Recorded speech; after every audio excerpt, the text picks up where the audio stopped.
کیا فرماتے ہیں علماء دین و مفتیان شرعی متین اس مسئلے کے بارے میں کہ امام سجدہ سہو کے بعد تشہد میں بیٹھا تھا، اس وقت کوئی شخص جماعت میں شامل ہوا تو اس پر سجدہ سہو لازم ہے یا نہیں، جبکہ چھوٹی ہوئی رکعتیں ادا کرتے ہوئے خود اس سے سہو واقع نہیں ہوا؟ بسم اللہ الرحمن الرحیم۔ الجواب بعون الملک الوہاب اللہم ہدایت الحق والصواب۔ پوچھی گئی صورت میں سجدہ سہو کے بعد تشہد میں بیٹھے ہوئے امام کی جس شخص نے اقتدا کی تو امام کے سہو کی وجہ سے اس پر سجدہ سہو کرنا لازم نہیں ہوگا۔ وجہ یہ ہے کہ خود اس مقتدی سے تو کوئی بھول واقع نہیں ہوئی اور امام کی پیروی کی روح سے بھی سجدہ سہو لازم نہیں ہوا کہ اس نے امام کو دونوں سجدوں میں نہیں پایا، اور امام کی پیروی اسی چیز میں لازم ہوتی ہے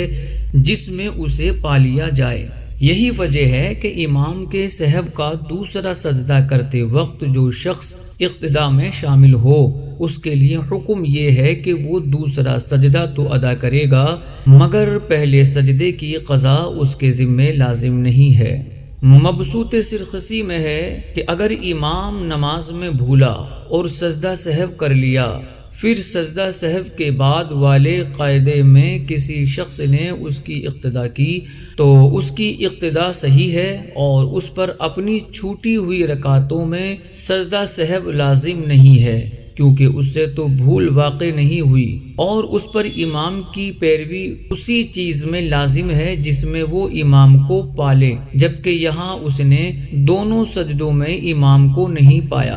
لہذا متابعت یعنی امام کی پیروی کے حکم کی روح سے بھی اس پر سجدہ سہو لازم نہیں ہے۔ رد المختار میں ہے کہ جب امام نے ایک سجدہ کر لیا پھر کسی نے اس کی اقتدا کی تو بحر میں فرمایا کہ وہ دوسرے سجدے میں امام کی پیروی کرے اور پہلے سجدے کی قضا لازم نہیں، جیسا کہ سہو کے دونوں سجدوں کی ادائیگی کے بعد شامل ہونے کی صورت میں ان کی قضا نہیں۔ بہار شریعت میں ہے سجدہ سہو کے بیان کے متعلق فرمایا امام کے ایک سجدہ کرنے کے بعد شریک ہوا تو دوسرا سجدہ امام کے ساتھ کرے اور پہلے کی قضا نہیں، اور اگر دونوں سجدوں کے بعد شریک ہوا تو امام کے سہو کا اس کے ذمے کوئی سجدہ نہیں۔ واللہ اعلم تبارک و تعالی ورسولہ اعلم صلی اللہ علیہ وسلم۔